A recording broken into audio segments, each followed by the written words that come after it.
Hi!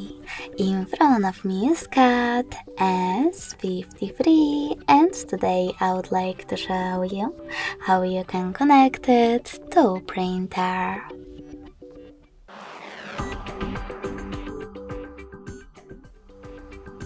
First of all, go into Settings. Now tap on Connected Devices and choose Connection Preferences.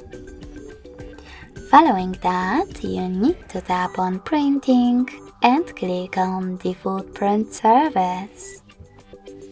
Then wait. Your device is now looking for a printer. When it finds one, it will connect to it. If you wish to use different service, disable this one thanks to this switcher, go back, tap on Add Service and download the best one for you.